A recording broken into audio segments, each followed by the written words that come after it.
My name's Nikki Wood. I'm Director of Marketing and Partnerships at Datamaran, and I want to say hello and welcome to everybody today to our webinar on the rise of ESG regulations. Is your risk radar robust enough?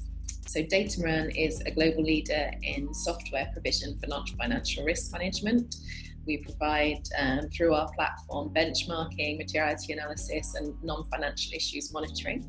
So we're very interested in this topic, seeing how non-financial issues are creeping up the corporate agenda. And today we're going to discuss the latest from the Coso and WBCSD joint report, which outlines how you can apply enterprise risk management to non-financial issues. We're also going to talk about the latest and hear a bit about the latest on recommendations from the World Federation of Exchanges around corporate disclosures on non-financial issues. And then we're going to take a more practical look and get some insights on how to systematically embed ESG risks in your corporate strategy.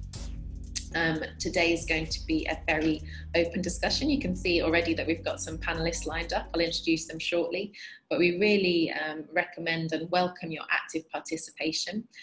Questions, comments, anything you want to say. You can see we've kicked off on time. More people are joining. I can see them joining very rapidly, but we'll also seek to end on time. So do get involved when that question pops into your head, and we'll try and put that to the panelists straight away. We'll have a little bit of time at the end also for some open Q&A. So for those questions, you can type them into the software. If you can see at the bottom of your screen, there's the chat box, or you can tweet them. You can also tweet them by using the hashtag Datamaran. So today I am joined by Paul Sobel, who you can see on camera, Chairman of Coso. Evan Harvey, he's Global Head of Sustainability at Nasdaq, who doesn't have a camera today, unfortunately. And Susanne Stormer, who's VP of Corporate Sustainability at Novo Nordisk. And we're going to start with Paul, who will provide his perspective on behalf of Coso. Then we'll hear from Evan, particularly talking about the WFE. And finally, we'll talk about Susanne, with giving a little bit more of, as a receiver of the ESG regulations and the interest in non-financial issues. So to get started, we'd like to do a very brief poll of the audience. Right now, you'll see on your screens a poll question. So please choose one of the answers on your screens. Here we go.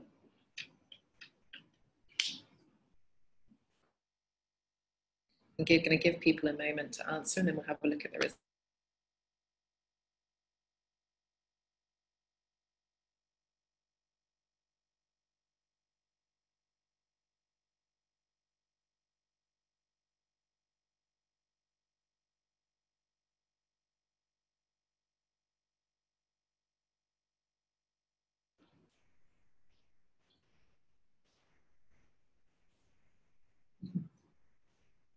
Here we go. Here's the results. Panelists are not allowed to vote. No, Evan, that's not possible. So we have votes from the audience only.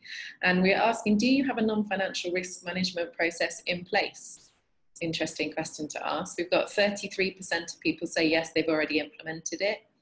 The runner-up, not yet, but looking to implement. So good that you're on the webinar today. Also for the people who'd like to in future. No, and not intending to implement in the foreseeable future, maybe not operating in an environment where they need to look at their risks, maybe smaller, and other.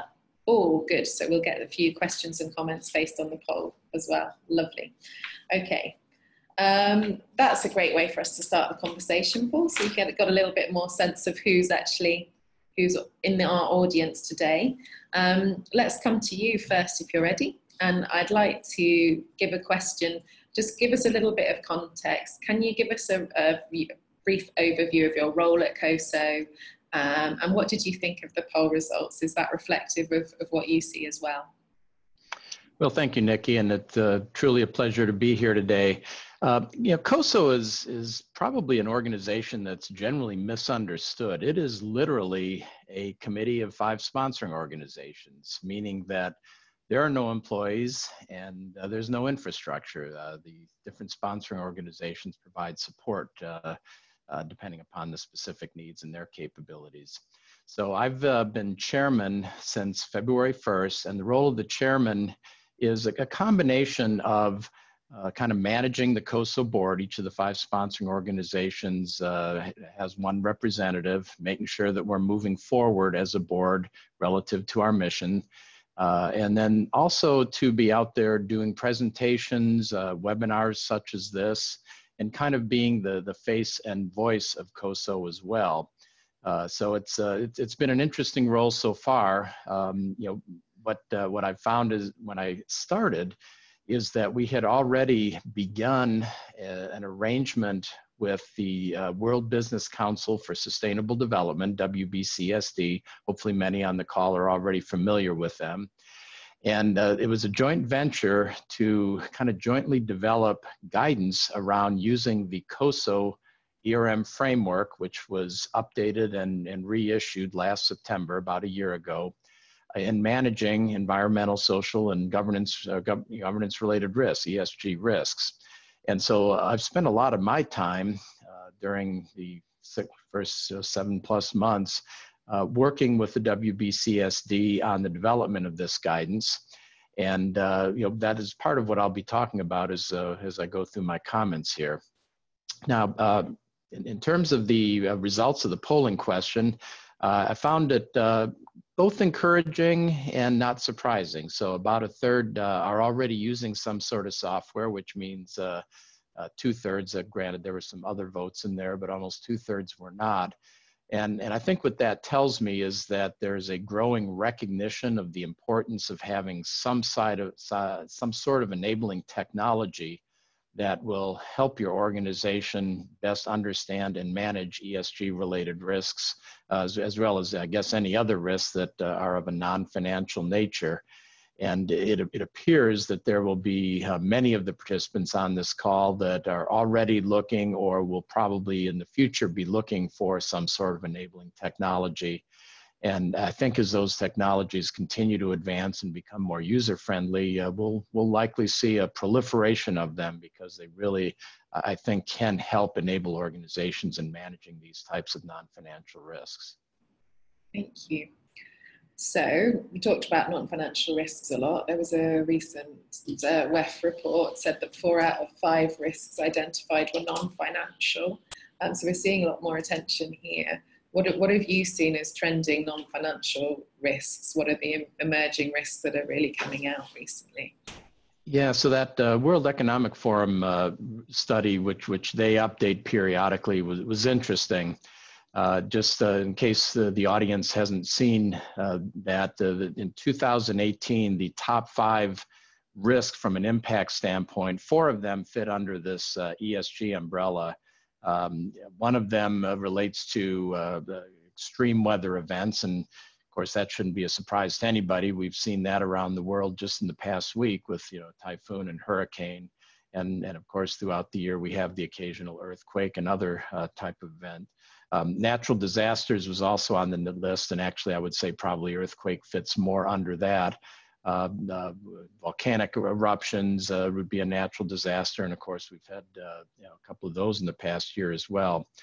A third one shifts a little bit and is kind of titled The Future of Climate Change, Mitigation, and Adaptation. And so this is a recognition that the whole world is subject to the effects of climate change. But it's viewed as a risk because not everybody's on board. I'm sitting here in the United States, and of course we are one of a few countries that have perhaps taken a little slower approach to trying to understand and address climate change type risks. And so it's I think very understandable that the mitigation and adaptation to those changes would be something on the list as one of the top 5 from the World Economic Forum. And then the fourth ESG related risk is actually related to water crisis.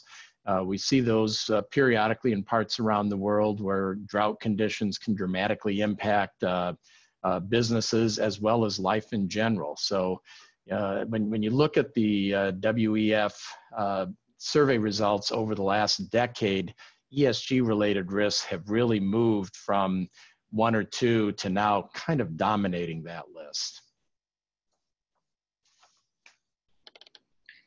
Thank you, Paul. And Let's just take a little step back as well. Why do you see these non-financial risks need to be addressed as part of mainstream risk management? And then we'll get into how to do that.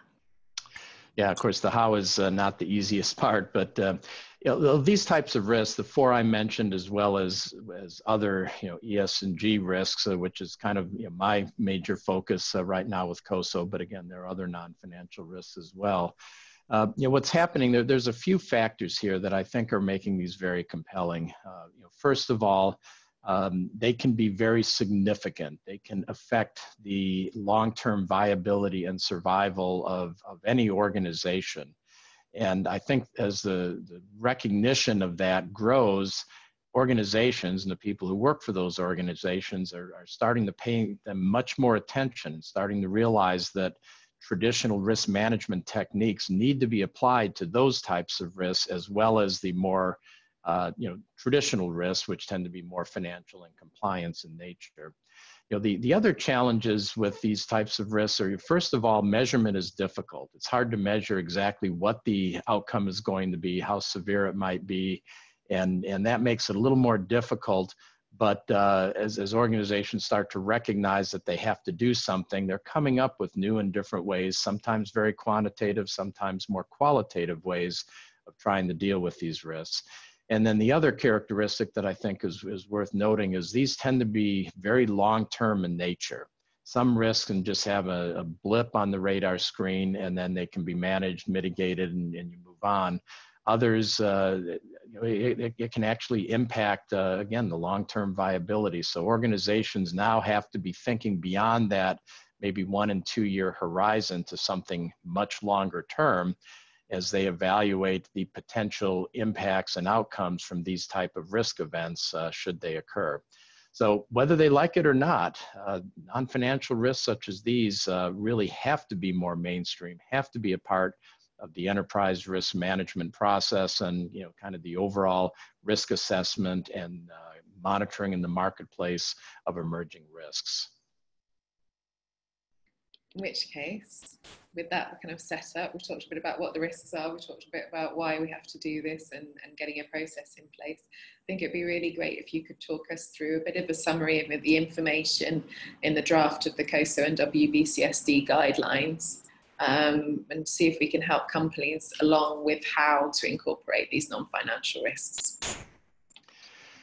So what you now see on the screen is likely to be the graphic included in the guidance that should be out within the next month. I can talk a little bit more about the timing of that shortly, but let me talk about what's on the screen first.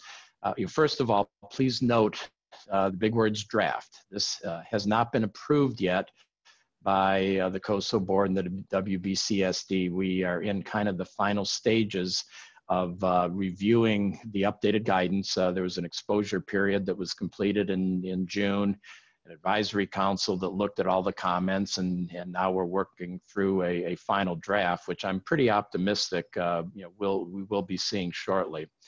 One of the key things, again, as you can see from the title here, applying risk, it should be enterprise risk management, apologize, I got those words mixed up, to environmental, social, and governance related risks. So a little bit of history here. The WBCSD is an organization that is very focused on sustainability and the management of ESG risks. And they had a desire to develop a framework for managing these risks, but I think very wisely recognized that, hey, there's already risk management frameworks out there, and the Coso framework in particular was one that they thought would be a good one to use in developing an ESG type framework. So the two organizations partnered on the development of this guidance. And from a Coso standpoint, one thing we were very careful about was to make sure that there was no perceptions that came out of this, that this guidance was modifying, supplementing, or in any way changing the risk management framework that, as I mentioned before, was just issued about a year ago. So the graphic you see on the screen, and in particular those kind of winding ribbons, are actually taken from the risk management framework. The Coso graphic is a little different, but those ribbons come directly from it. Some have likened it to a DNA strain. And really the kind of the visual purpose of it is that ERM is not something that is bolted on. It's not something that you do part-time. It's not something that you add on to some existing processes. ERM is really embedded and kind of interwoven throughout all aspects of an organization. And that's what these ribbons are intending to show, that in the actual Coso graphic, you see it winding through vision, mission, and core values, the setting of business objectives, the performance of risk management, and then ultimately getting to enhanced value. So the different colors, as you can probably notice, are actually tied to the 5 components of enterprise risk management as indicated in the Coso framework. You can see them on the screen. And really what this graphic is trying to show is that you can use those 5 components to specifically understand and manage ESG related risks. So the top one on governance and culture, obviously you can focus how governance works within an organization, how the culture is articulated and understood to specifically manage ESG related risks. So again, when you look to the guidance that ultimately will be issued, there will be discussions about how one can customize their governance and culture for ESG related risks. The second component on strategy and objective setting, the chapter in the new guidance will talk about how do you understand the business context of an organization, how do you understand its strategies and objectives, and how do you make sure that ESG related risks are appropriately considered when developing strategy and business objectives. The third part, which just relates to performance of enterprise risk management, this guidance has chosen to kind of divide that into 3 subparts. So the Coso component is literally just performance, but for ESG purposes, it's been broken down to identifying risks, assessing and prioritizing those risks, and implementing risk responses. Now, the techniques that are used for that are pretty common across any type of organization, any type of risk. So this guidance is focusing on bringing more details about the types of sources and the ways you can go about identifying ESG risks, how the assessment might differ a little bit from assessing and prioritizing other types of risks, and how your risk responses may, again, be customized a little bit to specifically address the ESG related risks. So because each of those are really so critical, the guidance, we thought it was important to divide those into kind of 3 subcomponents, so to speak. The fourth component from Coso is review and revision, and that's basically how do we make sure that we review our ongoing risk management processes and revise as appropriate, but also keep an eye on what's going on in the outside world. How do we identify new and emerging risks? So this chapter focuses on specifically how do you review and revise the process for ESG related risks, and how do you monitor and adapt as new and emerging ESG risks arise. And then finally, the 5th component on information, communication, and reporting for ESG related risks is probably going to be a part of the organization's overall risk reporting processes. But again, this will get into a little bit more detail on how specifically do you make sure that ESG risks are appropriately communicated and understand throughout the organization, and how you get the right information to the executives and the board so that they can provide their oversight role and make sure that they're appropriately I guess challenging the people in the organization to effectively manage those risks. So again, it's kind of an oversimplification of what will be probably close to a 100-page document when all is said and done. But we are hopeful that this guidance will be issued in the next probably 3 to 4 weeks. The WBCSD has a large conference coming up later in October where they would like to kind of roll it out, and we will be posting it on the Coso website as well once it's finalized.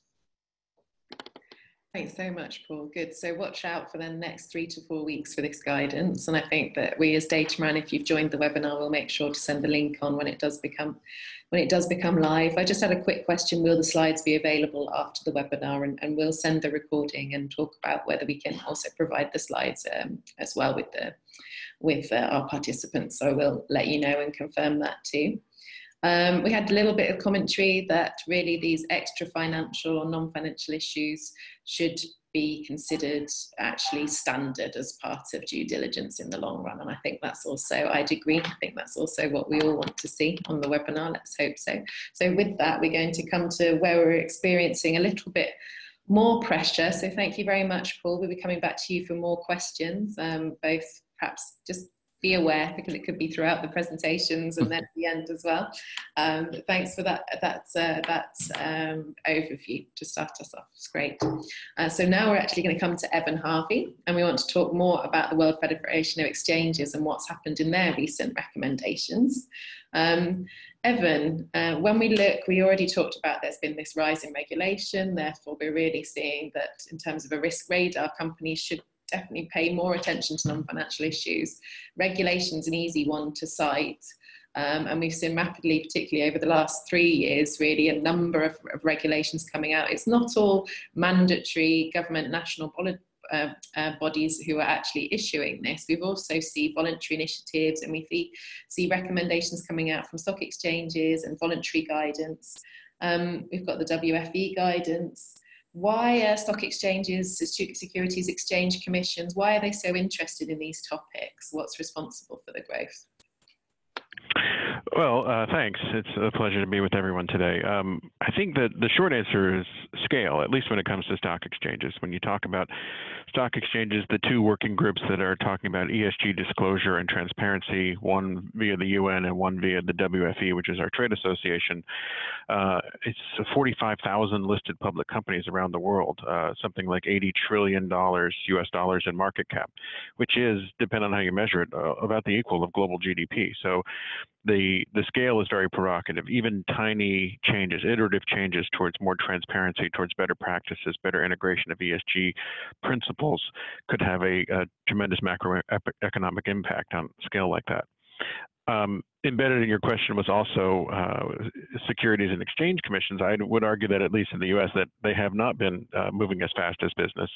And there have been some regulatory pressures from outside of the U.S. that have affected U.S. businesses. But generally, the regulator in the U.S. has not been especially proactive, and especially lately on this topic. But I think that the same argument can be made about scale. You know, small changes there in terms of the voluntary and or regulatory disclosure paradigm could have tremendous impacts on the system. And I think that there have been a couple of other trends that are in place too that are really contributing to this rise of stock exchanges as being this essential advocate in the economy for not only transparency but sort of more sustainable capital flow. And I think that there is a thirst for greater insight into corporate performance signals beyond the traditional balance sheet, looking for things that signal management performance excellence, data-driven decision making, integration of new principles into the way we run companies. I think that sometimes ESG, or what we sometimes call non-financial signals, give us that insight that's necessary, and it gives increasing number of investors that insight as well. I think that we've moved away a little bit from the returns at any cost kind of mentality when it comes into investing. I think investors are looking at ways to generate returns and positive impacts. I think there's a growing awareness that you do not have to trade one for the other. You can do both. And then I think that there are some indications that non-financial disclosures, or the G in particular in ESG, may actually be a better forecast of long-term value than a lot of other things we've used traditionally. And we're trying to look at companies that have robust balance sheets but still suffer tremendous consequences due to risk failures or other things. So I think that that's generating sort of the interest in exchanges and transparency on the ESG side. And then just touching on where Paul left off, I think that we have had an evolution in the way that we understand risk in a corporate context. So understanding potential problems long before they undermine investor value and other stakeholder values. I think that we're looking for boards to have a greater role in oversight of the company and looking at issues like this. You have the rise of enterprise risk management as a discipline, as a corporate discipline within companies, looking at different kinds of data signals that tell you where the red flags are long before they become problems. And then you've got the rise of this emphasis and scrutiny on the supply chain as a part of the corporate operation, and finding things in the supply chain before they become a problem for the company at the top. I think that, you know, you talk to investors and regulators and stock exchanges, there's a shared desire to avoid financial collapse, of course. There's a sense that a lot of people weren't looking at the right signals 10 years ago. So I think that there's an evolution in thinking that leads to why stock exchanges might be more involved in this. Thanks, Evan. Well, that's plenty of good reasons, in which case the World Federation of Exchanges come up with some guidance for those stock exchanges. How much has it been used? What's the kind of impact of that guidance? And does it align with what's been mentioned so far by Paul in terms of risk management, or is it more on a disclosure basis? It is more disclosure basis. I would argue that some of the metrics that we're advocating for are squarely in the risk management category. But again, I keep going back to the numbers. The numbers are very provocative. You know, in the UN Sustainable Stock Exchange Initiative, which in many ways is a sister project with the WFE initiative, in the last 3 years, you know, we have 77 out of about the 80 stock exchanges on Earth committed to participate in that project. So they're, on paper at least, committed to creating sustainable and transparent markets. That's something they have to sign on to. And then about half of those exchanges to date, 38 out of the 80, have already issued ESG guidance to their listed companies. So a formal document that goes out to all their listed companies that says, if you're going to engage with investors or other stakeholders on the topic of ESG, these are the data points that we find the most interesting and revelatory, and these are the ways that you can calculate it. And in each case, or in most of the cases, a business case is made for disclosing and or managing that data. And these are exchanges large and small. These are, you know, we just had the Amman Jordan Stock Exchange last month, was the latest to put out ESG guidance. Nasdaq has done it for its markets. A lot of Asian and European exchanges have done it a lot in South America. You know, we have early adopters and advocates in South Africa and Brazil and other places like that. And then there's some effort that there's some indication that our efforts are working really well at the top end. We have a tremendous amount of participation in the large cap space at all of these exchanges.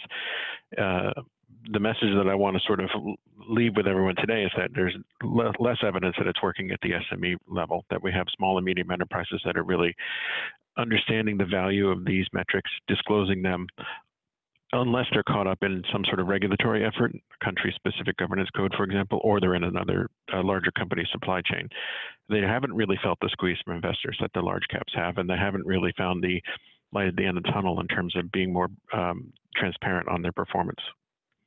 And then just looking at the, you know, in our own universe, NASDAQ has about 3,500 listed companies. These are rough numbers, but my estimate, you know, we have about 500 of them that do pretty good reporting. They either put out a standalone sustainability report. Some of them even embed ESG into their financial filings.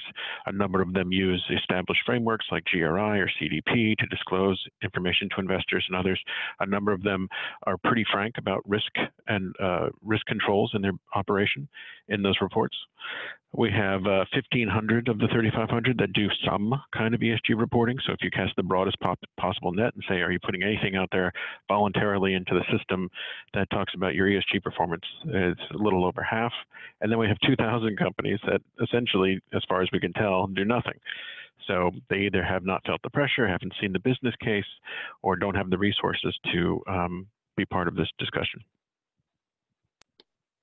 Okay. And do you think that something in the new guidance is going to help with that? Well, let's start with the broader question. So you've revised the guidance recently. Can you tell us what's changed and why is that changed? Yeah, we revised it. We put out the original guidance a couple of years ago. We knew that we would touch it every couple of years as things evolve. And basically the idea over time was to revise out metrics that were either unused or underused or overly ambitious at the time we came up with the standard, or to revise in new developments. So in this revision, we're mostly talking about, but we're talking about both of them. So the TCFD, the Task Force on Climate-Related Financial Disclosures, has gotten a lot of attention in C-suites and boardrooms in our circles. And so we have created or adapted 3 metrics to specifically address TCFD recommendations, looking at board oversight of climate-related issues, looking at management oversight of climate-related issues, and then looking at climate risk mitigation. The important and I think still evolving piece of TCFD that we did not get into is sort of the scenario planning, which is a difficult exercise for a lot of companies to undertake. Perhaps Susanne could talk about what they've done there, but they're having a practice that is much more advanced than many of the companies that we deal with, and that seems to be one step beyond what they're able to provide right now. And then we have emerging issues around data privacy, certainly, that have come to fruition over the last 2 years, including GDPR. So we added a new metric on stewardship of data and protection of data privacy for customers. And then in some cases, we took a few metrics out. So I was talking with Nikki the other day. We had a very ambitious metric around tax transparency and companies voluntarily disclosing any kind of tax I won't call it avoidance schemes, but tax strategies that that change via depending on the jurisdiction where they're a taxable entity. It was not reported by a single company, as far as I can tell, in any stock exchange voluntarily. So we took it out rather than put something in there that was ambitious and not used. We figured we would focus on things that are practical. The other changes that we made to the original list were we simplified some language. We defaulted to the GRI standards on some calculation and methodology issues, just to standardize and harmonize across different networks. But you know, this guidance that we put out there is really just meant to help companies make sense of a cluttered landscape, to understand the different pieces that are out there. It's not, for example, what the Sustainability Accounting Standards Board in the United States does, which is focusing on specific industry by industry standards, looking at sectors and saying, for banking, for manufacturing, for consumer goods, you are responsible for 4, 5, 6, or 7 material issues, and if you disclose those, you've essentially covered the bases. We were looking for a framework or a standard that fits most companies in most jurisdictions most of the time. It is not a perfect one. So that's why we have to revise it every now and then. How many disclosures have you got within that now, then, within that guidance? There are 30, equally divided very neatly, 10E, 10S, and 10G. We revised down slightly from 33 in the original list, but it's our point of view from the exchange's perspective that if you follow this guidance and you disclose these metrics, you are satisfying the core of a lot of other frameworks. You're satisfying a lot of the environmentally focused frameworks because it's heavily talking about emissions and environmental planning. On the social side, we get into issues around gender and equality and workforce treatment. And then on the governance side, we talk a lot about board and management oversight of issues and integration of leadership signals in the organization. So it's not a perfect framework and it's not meant to be a substitute for others, but if companies are totally adrift and looking for a place to start, this is as good a place as any. Thank you, Evan. That's great. I'm going to treat that as a bit of an introductory session because I think we've got some questions and also how it relates to what Paul's been talking about and talking about systematic monitoring of non-financial issues as well. So we'll be coming back to you shortly. Thank you for that. And I'm going to move on to speak to Susanne as well. Hello, everyone. Great to be here. Great to see you. I would like to ask a question now, and excuse me, I've lost my questions for you, Susanne, but we've been hearing about the WBC, you've been hearing about different pressures that have been coming at you from different angles. We've been hearing about the World Federation of Exchanges, regulators being interested in these topics, a big rise in regulation. How does Novo Nordisk currently manage their non-financial risks, and how do you respond to these increasing pressures? Yes, well, thank you for the question, and I think it builds very neatly into what we've heard from Paul and Evan. So I think just to also pick up on some of the discussion that I see in the questions and in the chat, we don't really appreciate the non-financial term either. But we're a little bit, stuck between a rock and a hard place because as a Danish-based company, we are subject to the European Directive on non-financial disclosure. So there you have that term.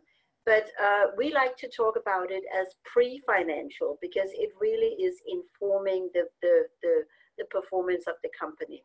So, so just maybe to speak briefly before answering your question, to the fact that when we think about a sustainable business, then we've come up with this definition that you see here, and there are three elements that are important. One is about how do we create long-term value, and the flip side of that is how do we preserve value? How do we ensure that we don't destroy value to these types of stakeholders and to society?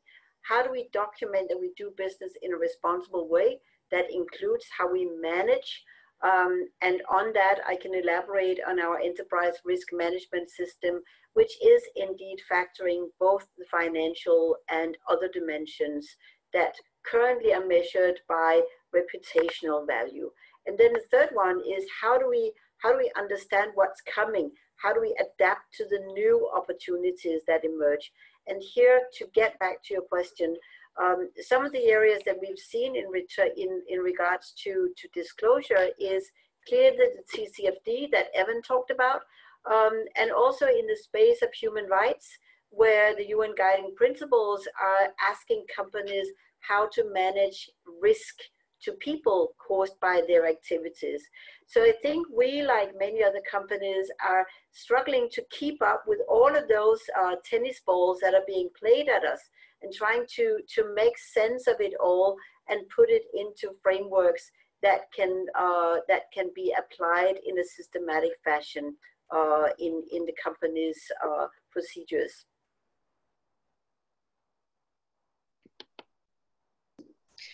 Thank you, Susan. And so, if you were to talk, and I would like you to talk a little bit more. Then we've put up a little bit of information about Novo Nordisk's ambition to be a sustainable business. So I think if you could tell us a bit more about how you view value creation, that'd be excellent. And then we can go into your current risk process.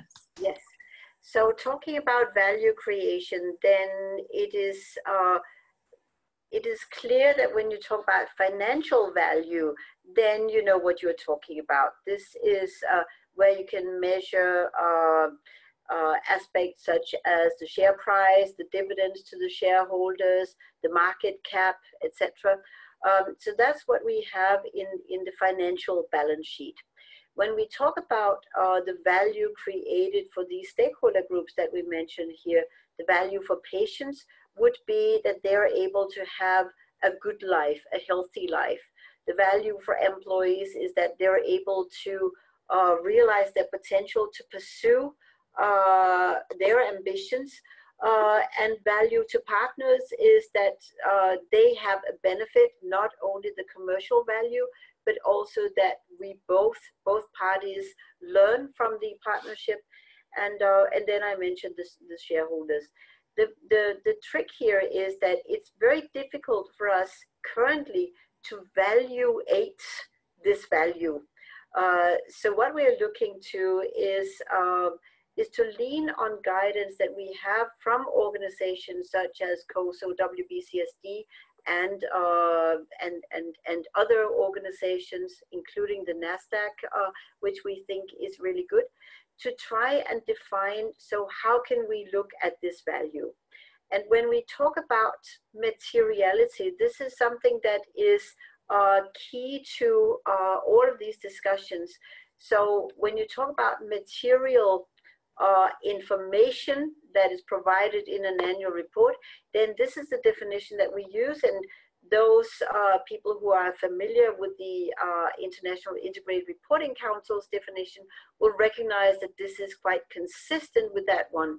But then what makes it difficult is that when we talk about material risks in, for instance, in a human rights or a responsible business context, then you swap the lens and you talk about what is the risk to people, and that's a risk to a person that would be lethal is actually a very material risk, whereas it may not be to the organization. So this is where we haven't really found the solution yet. But what we are doing currently is to take inspiration from how we have worked with reporting reporting, and we're using the Coso framework for defining what is material, what should go into our reporting when we talk about reporting on environmental, social, governance factors. Then you will recognize these words about validity, accuracy, consistency, timeliness, etc.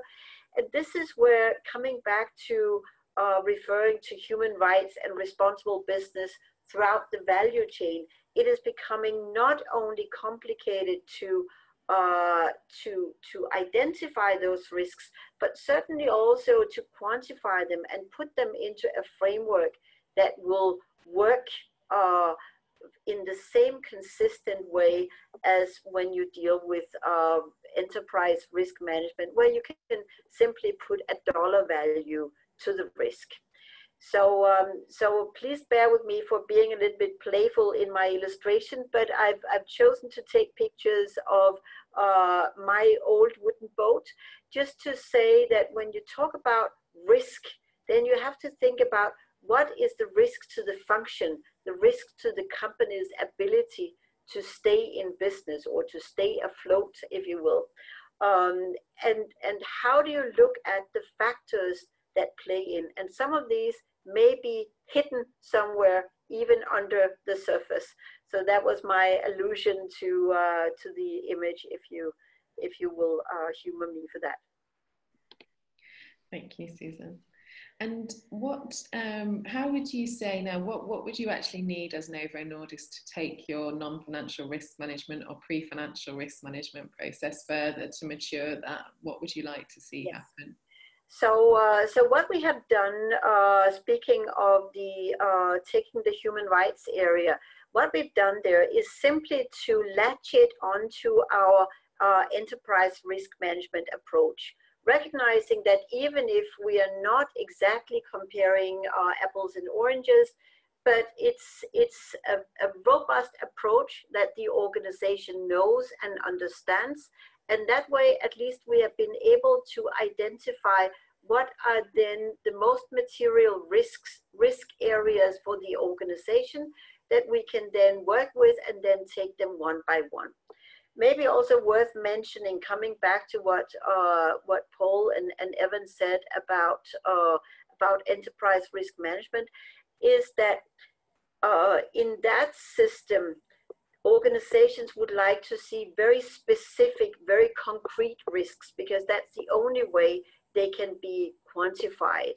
But when you talk about the risks to people, then we find not only ethical issues, but simply data issues that will constrain our ability to actually measure that. So I think this is where we have an opportunity to co-think with my fellow panelists and other organizations in this space.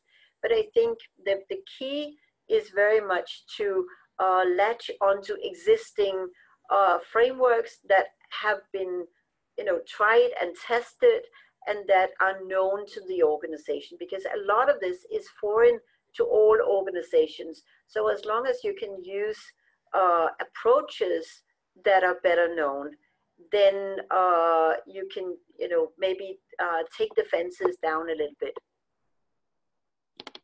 Thank you, Susanne. Okay, I'm going to take a little step back, and one of the pressures that we were talking about today on the webinar, rather than talking about your internal risk management process for a while, was saying that actually companies are faced with a lot of different pressures coming from potentially their stock exchange, but also coming from regulatory bodies. So of the major regulatory pieces that have come out, you mentioned the EU directive, but the mandatory and voluntary ones, which ones have had the biggest impact on Novo Nordisk, and how have you dealt with them? Well, I think in a way the EU directive has not had a big impact for Novo Nordisk, because we had a pretty sophisticated reporting already. So in that regard, the approach here, where the European Union says you need to start with reporting about your performance, because that way there's a way to drive also the actions that are underneath it. But I think coming back to the two examples we mentioned, Evan was so kind to say that we've done sophisticated scenarios on TCFD. We certainly find that this is still a very difficult area to quantify, and not to say that it's had the biggest impact, but to an organization that is used to wanting to be on top of requirements, then it does provide a certain headache to try and accommodate the expectations that are inherent in the TCFD. So I think these standards and frameworks are actually welcomed in the sense that they force us to be creative and to think about how do we actually manage these risks. Thank you, Susanne. And I've got one last question for you, and then we'll come to the Q&A. And actually, you've inspired me to run a couple of polls, so we'll put those up in a moment as well, questions going both ways. I just wanted to push you a little bit, because I've spoken to you previously, and when you've mentioned what's the barrier to non-financial risks being, I guess, fully adopted and taken seriously within business. And you've mentioned earlier that potentially business can do more with their non-financial risks to quantify their more value in a financial way. I don't want to misquote you. Would you be able to give a perspective on that? And maybe we can have the other panelists weigh in as well. Yes, and I think this is, I actually picked out a quote from the Nasdaq guidance that says, excuse me, that says that understanding external impacts illuminates a company's overall value proposition and long-term risk profile. And that's precisely where we would like to get at. The question is, how do we then do that? So when we talk about creating, preserving, sustaining, and realizing value as the WBCSD Coso framework does, and talking about improving their approach to managing risks, my ambition is that we will be able to get the value derived from social, environmental governance performance into the balance sheet in a way where we actually can put dollar values to it. And we've been doing some early thinking around that with good people who operate in this space. We haven't yet found the Holy Grail, but the assumption is that from a reporting perspective, if you have an asset, you must account for it. And the beauty of the ESG assets is that unlike your material assets, the ESG assets get appreciated year on year. So there's all the more reason for finding ways to actually quantify that value.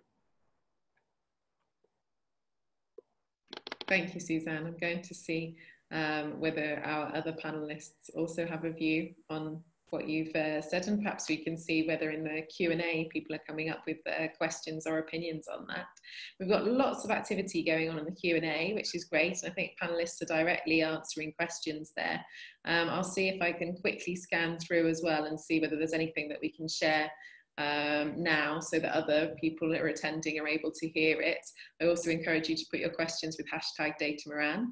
I would like to put up another poll if that's possible. No, we're not doing any more polls. Oh, I really want to know whether people are happy with us talking about non-financial anymore, or whether we need to change for the pre-financial, extra-financial, ESG. We've had the full suite, and I did wonder when we started whether we needed to go through all the terminology to get some sense of consensus at the beginning. Let me then go straight into the Q&A. Evan, I would like to come to you. I was asking the question whether anyone has anything to comment on Susanne, and Evan, you have said that you do have a view on the value creation and reporting. So I'm going to come straight to you. Yes, really briefly, I just think that Susanne made a great point there towards the end, which is the reporting process isn't about the results per se. It is about the process. You learn all kinds of things about your organization, inefficiencies, ways the teams work together, ways that you can put pieces of data together that were never joined before that create all kinds of opportunities. So just like the materiality assessment process isn't necessarily about the end result, it's about the process. I think the reporting process, when handled well, can bear a lot of fruit for companies, and including when you look at a risk potential. If you're looking at risks, the process of going through the reporting framework and trying to come up with numbers does force you to confront some of those risks that you might not have seen otherwise. Thank you, Evan. Okay, straight into the questions. We'll see if we can answer a few before we have to wrap up today. I'm going to come to Susanne. We have a question for you from Humberto. What's your strategy to get your supply chain involved and reporting on ESG issues that can impact Novo? Yeah, thank you. I was just about to type to Humberto, but thank you. I can take it online now. This is precisely where we are at right now. So I think most companies have been doing some sort of responsible sourcing where they would have questionnaires, self-assessment with suppliers, etc. What will be new, and this will also be where we are going, is to engage more proactively with some of the strategic suppliers to identify those risks. And here we are using the UN guiding principles because they in turn are asking or encouraging our suppliers to go back to ask their suppliers. But rather than just pushing the questions onto the next level, we need to engage in conversations to understand and identify what the risks are. So this is where we are approaching it now, and we're combining it with what we already do in terms of due diligence that refers to third-party engagements. So all kinds of contracts we make will be subject to the same, if you will, integrated due diligence approach. Thank you, Susan. Got a question for you, Paul. We've actually had everybody, each of the panelists has found relevance to mention TCFD at some point. This has been submitted, but I'd like you to answer it for the benefit of the other attendees, which was how will the Coso guidelines relate to the TCFD? Well, thank you. And yeah, actually, I did answer that question online to the person live, but it is probably relevant for everybody on the call. So some of those findings and I guess recommendations were included in the guidance that, as I mentioned, will probably be out within the next month. And the guidance doesn't really take a side on you must do this, you should do that. Rather, the intention is to really provide a variety of resources, and the TCFD is one of those resources that I think collectively we thought would be very useful. So, as I mentioned to the person who posed the question, that there are several references to TCFD throughout the guidance, and yeah, I think people would be, if they're not already familiar with it, would benefit from, I guess, absorbing it a little bit more fully.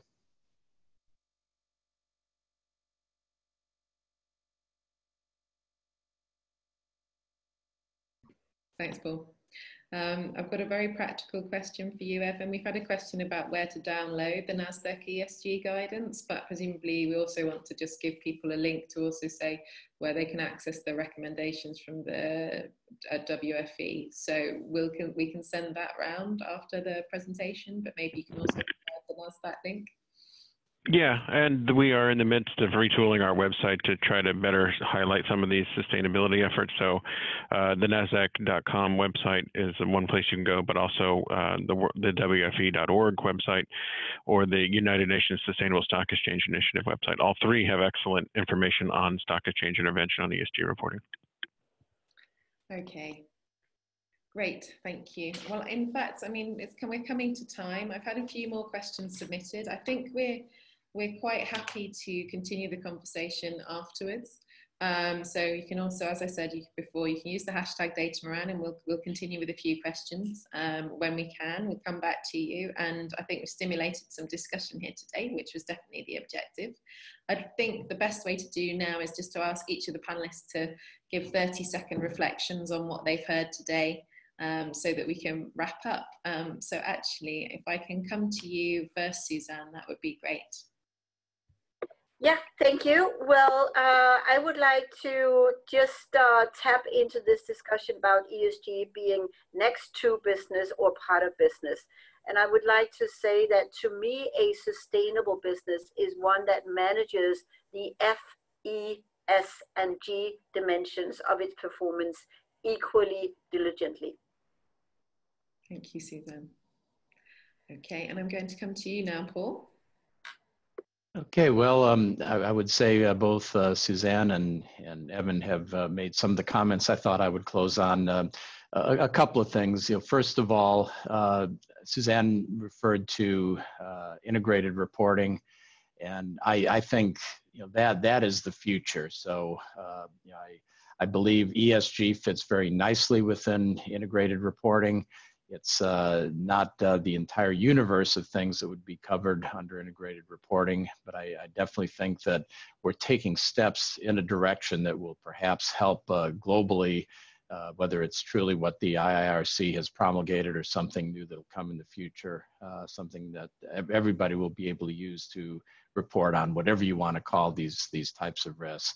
The other thing I will just say is that kind of coming back to the Coso WBCSD guidance is that these are very important, very mainstream risks. I don't think you would be listening to this webinar if you didn't believe that.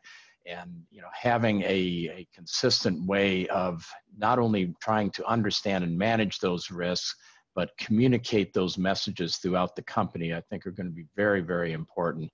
So again, I encourage all of you to look at that guidance, what's its issued over the next month. Thank you, Paul. That's great. Okay, Evan, we're coming to you for your last reflections today. Not too much to add. I think that Susanne and Paul have said it well.